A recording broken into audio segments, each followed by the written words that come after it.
Et moi, je pense que ça promet un très beau match parce qu'ils ont un ADN assez similaire, ces deux équipes.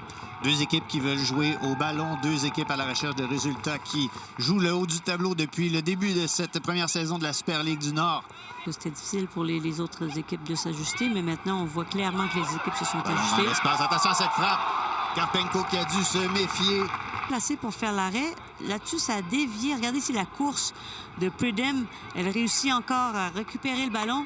Et Karpenko est bien placé, mais le ballon, lorsqu'elle vient pour faire l'arrêt, aurait pu facilement dévier dans son propre but à la dernière seconde. Je ne te cacherai pas que ça m'a fait peur là, sur certains matchs les premières fois. Et là, on s'habitue.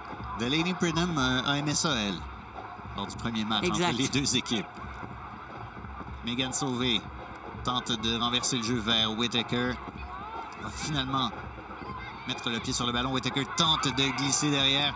Abdou se bat dans la surface de réparation. Et Eriksson qui doit venir chercher ce ballon, lui, dans les pieds. Pas beaucoup de changements en défense centrale. Une paire qui se connaît bien avec Harris et Scott. Beaucoup de travail à faire pour les attaquantes montréalaises. Latifa Abdou qui gagne le ballon dans le rond central. Bilbo lance vers l'avant. Une nouvelle fois, Paquin dans le tir offensif à l'entrée de la surface en retrait pour Bilbo qui s'est raté un peu. Latifa Abdou, le tir d'Abdou!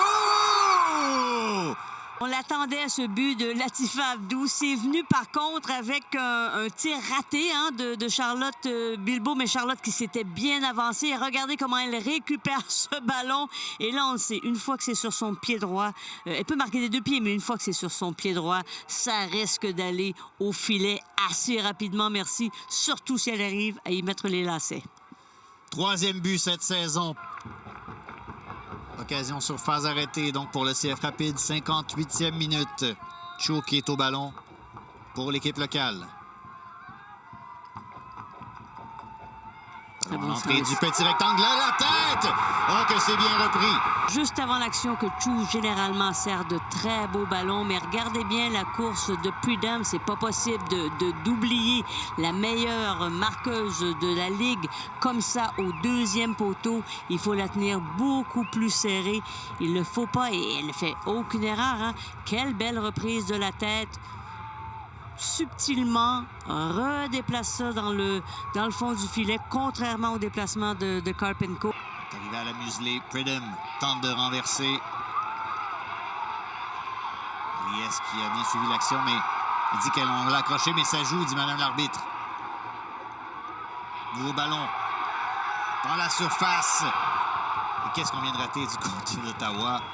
Là, le réveil matin est en train de sonner du côté pour les Roses de Montréal. Il ne faudrait pas le mettre sur snooze, si vous me pardonnez l'expression. C'est le temps de se réveiller. On parlait de ce travail, justement, de Downing. Hein? C'est elle qui se bat dans la surface de réparation pour essayer de conclure cette action-là.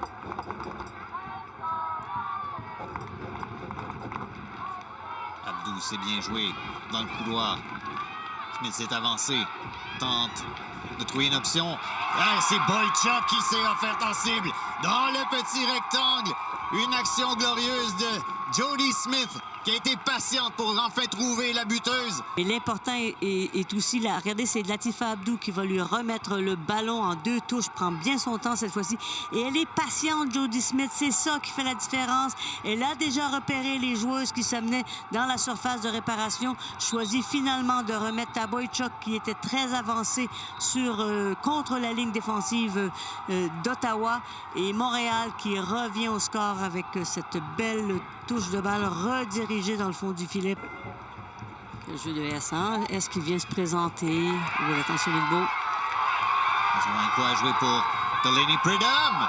L'arrêt de Karpenko et Bilbo va aller chercher ce ballon devant Pridham qui fait faute. Et là, ça m'aurait surpris quand même parce que vraiment, elle lui a scié les jambes. Mais quelle buteuse, hein? Là encore, force un très, très bel arrêt. Et là-dessus, c'est qu'on appelle un croc en jambe, je dirais, moi. Un peu de frustration hein, pour Mme Pridham. Florence Belzile, on a annoncé 5 minutes de temps ajouté. Belzile tente de renverser dans le dos de la défense. Peut-être un coup à jouer pour Ottawa. Schenk qui avait comme un peu oublié la joueuse qui était passée derrière elle. L'autre qui est entrée a eu quelques difficultés à s'ajuster sur... on a vu d'abord une première tentative de centre, puis cette deuxième. Donc, n'a pas... Ellen Gibson attend des options, vous le voyez dans son langage corporel. Et ce sera suffisant pour les Roses de Montréal qui subissent l'égalisation à 10 contre 11, mais vont chercher ce but gagnant et qui s'impose sur la pelouse d'Ottawa-Valmy.